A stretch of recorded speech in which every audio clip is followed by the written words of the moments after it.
hablar de economía, pero me voy a referir a un problema que ha sido tocado por los tres compañeros que me han precedido, que es la cuestión de cómo se construye una subjetividad política en este proceso que ellos han tratado de definir en términos económicos más estructurales. Les pido disculpas a aquellos que han asistido a mi exposición en la reunión que organizó Juan Manuel Abal Medina hace unos días, porque voy a tener que repetir todos los conceptos que presenté allí, pero desgraciadamente no tengo dos teorías distintas acerca del mismo tema.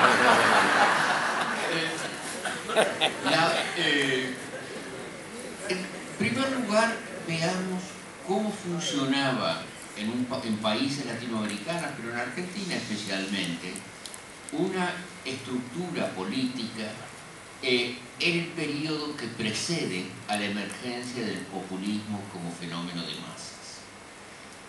En esa época, que termina globalmente en los años 30, el sistema político era una pirámide que se basaba fundamentalmente en tres niveles. Estaba el nivel más bajo, que era el nivel de los punteros, que los punteros controlaban 2 o 3 cuadras, 2 o 3 manzanas en una ciudad, o a veces un poco más, y simplemente intercambiaban favores por votos. Si ustedes habían dado una puñalada a alguien en un baile y estaba en la comisaría, el puntero conocía al comisario y lo sacaba de la comisaría. Si en una época en que el servicio de asistencia social era mínimo, necesitaban una cama de hospital, el puntero conseguía la cama de hospital.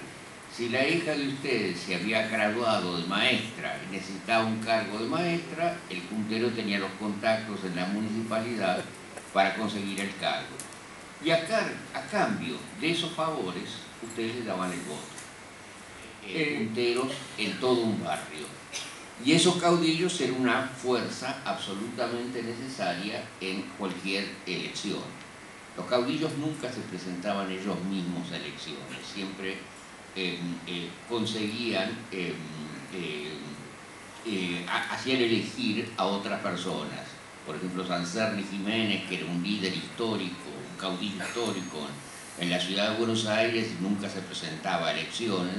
Él decía, adelante los señores y monseñores, y hacía elegir a otros. Y después el nivel más alto de la pirámide, que era lo que se llamaban los doctores. Es decir, el que era elegido diputado o senador, que por supuesto no necesitaban ser doctores, no es que tuvieran PhDs, eran simplemente el político que era finalmente elegido. Entonces, para ser elegido, lo que había que hacer era establecer el acuerdo con un conjunto de caudillos locales, y así entonces se ganaban las elecciones.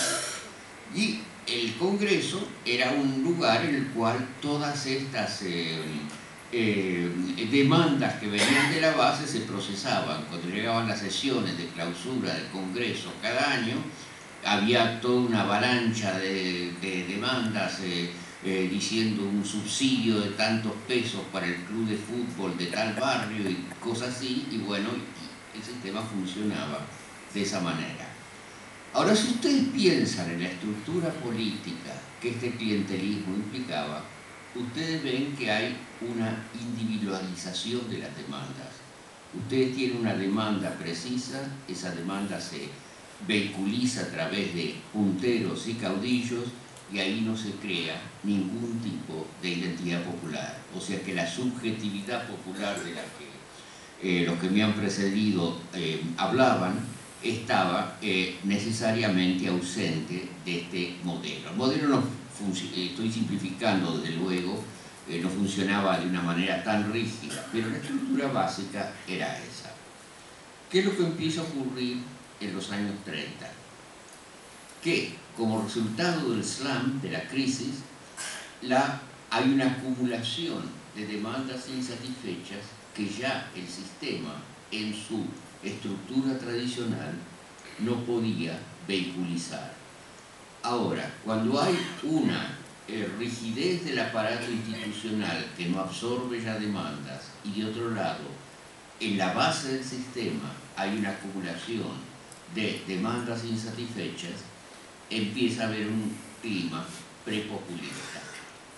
Y entonces, porque entre las distintas demandas insatisfechas, una cierta solidaridad empieza a crearse. Entonces, en un momento, alguien, por fuera de todo el aparato institucional, comienza a interpelar a estos sectores que están a la base para un proceso político de tipo nuevo. Bueno, no necesito decirles el fenómeno político que representó en la Argentina este viraje, que fue obviamente el peronismo. Una vez que ese proceso empieza a desarrollarse, ya la estructura política empieza a cambiar. La gente no necesita más de un puntero para que le consiga una cama de hospital, porque está el hospital sindical. Y entonces empieza a crear otro tipo de integración institucional, burocrática, que pone en cuestión el sistema político tradicional. Ahora, lo que quisiera discutir con ustedes por un momento es cómo se va constituyendo esa identidad popular o populista. Y como ustedes saben, para mí el populismo no es un tema, no es un término peyorativo. Yo creo que hay que hacer con el populismo lo mismo que los cristianos hicieron con la cruz, es decir, algo que era un signo de ignominia, lo transformaron en un símbolo absolutamente positivo. ¿Cómo